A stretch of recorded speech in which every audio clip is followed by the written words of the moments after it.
almost threw it away. Hey, Trey, you remember? I look at God. Throw it up. Yeah. Throw away. Throw away. My old ways had to throw away.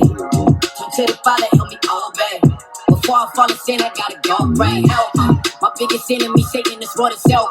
Before we get in our feelings, we should just think about how God felt. How God feels. He don't change, but our minds will. And God heals what we dealt with. I wear my salvation on me like it's a helmet. The way you to sin is death to send you to hell quick. Wanted to be all about me, God, I was selfish. I was rebellious, but you didn't let me go. I got his way, I had to throw it away. Yeah, thing that I put on him, I had to put it away. Hold me, put in my past, I'm walking on faith. Hold up, let me call up Drake. I was lukewarm, had to warm it up. Drake, we try to tell him now the one is up. We've been through the storm, now the storm is up. Now a cup full of blessings got me pouring up. I went from throwing in the towel till I'm throwing up. What we throwing? All these praises, what we throwing up. I went from throwing in the towel till we throwing up. What we throwing? All these praises, what I'm throwing up. Yeah. Can't be selling out for a compliment. My worldly ways fade away to yesterday. But getting inside of me to my blessings. Levitation stick around and find a statue away. Face a gift from the Father. You can tell who really down by how they pray. I can tell who really down how they deal with my pain. Who gon' fight the battle with me when trial faking faith? I'm gon' be there when I need you. I know you'll answer. No pressure, no fear. I know you'll be there. Let me know. I need guidance and protection. On the road to your presence, to you. We need more praise and less complaining. Wanna remind you of the usher without the raiment. Can't let it burn, I want heaven with God's greatness. God made a way out of the sin and I can see the exit. God made a way through his son. My sins sitting upon the tables of that repentance. Me and the spirit, WWE, tag team in the flesh to kill it. Gotta hear Chrissy, gotta hear this. Call is on the way. Man, bro, I feel you, dog. Like, if we do not deny the flesh, then it is easy to throw in the towel. If we are submitted completely to the Spirit of God, then we are able to fight the battle and keep moving. It is the Spirit of God and the wisdom of God over ourselves. Okay, guys, we're going to talk a little bit about levitation. And can I tell you why this happens or how it happens? To be perfectly honest with you, it's shocking when it first occurs, but I can tell you this. It's times when I'm working on a project or in meditation or thinking of something, I can literally feel my body levitating. In order to ground myself, I have to touch something, an object. As I stated before on most of my videos, I do take the time to do research, and I will share with you some of the information. Human levitation occurs when the physical body rises into the air and then hovers or moves around, seemingly in defiance of the force of gravity.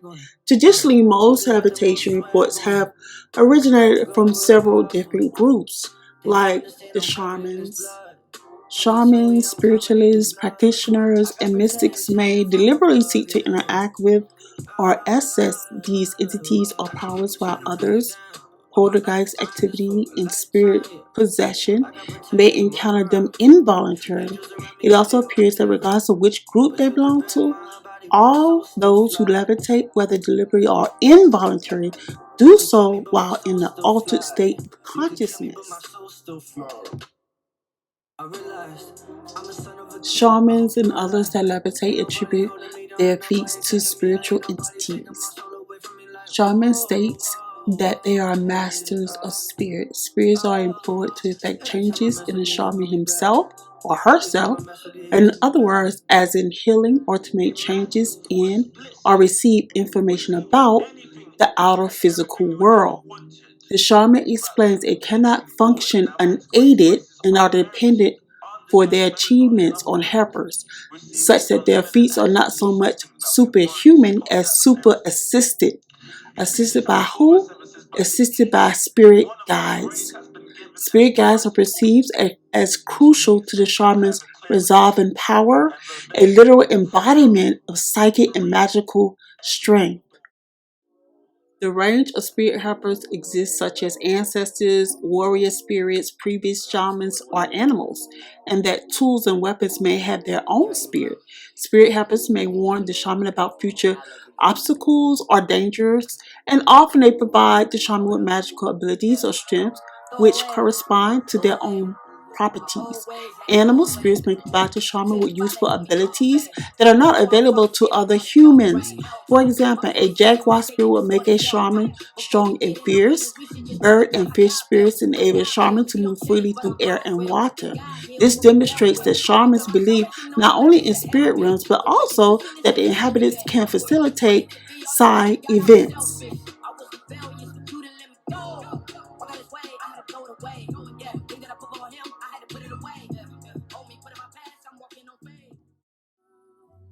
The Oxford English Dictionary defines levitation as the action or process of rising or raising a body from the ground by spiritualistic means. The verb levitate was first used in this sense in England in 1875. Spirit mediums fall into two categories, mental or physical. A mental medium communicates with spirits using ESP and is this type of mediumship that is demonstrated most often in public. Physical mediumship is rare, more dramatic, and is characterized by levitations, telekinesis of objects, psychic lights, music and smells, tappings, and other activities.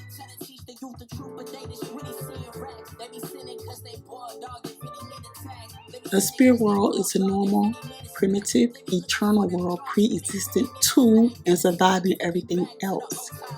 Spirits typically assume a perishable material envelope, the destruction of which by death restores them to liberty. The soul is an incarnated spirit whose body is only its envelope.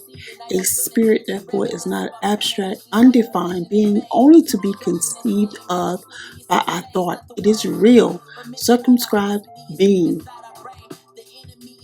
Spirits are everywhere in space and around us, seeing us and mixing with us incessantly. They act both upon matter and upon thought, and constitute one of the powers of nature, the efficient cause of many cases of phenomena unexplained or misinterpreted.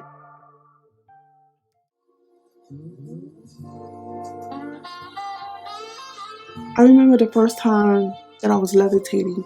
I was sitting at my desk doing a project and I was deep in thought, contemplating something, and I actually felt my body lifting up and it scared me. I didn't know what was happening. I was shocked. And I literally had to hold on to my desk to stay in place. Imagine that. It's called clairgustance. Before I could actually see spirits, I used to smell them. I used to get smells coming out of nowhere. All of a sudden, I'll be sitting watching TV with my daughter, and I'll ask her, "You smell that?" And she'd be like, "No." I would smell perfumes, incense, flowers, and at the time I didn't know it, but there were actual spirits around me at that time. To be continued.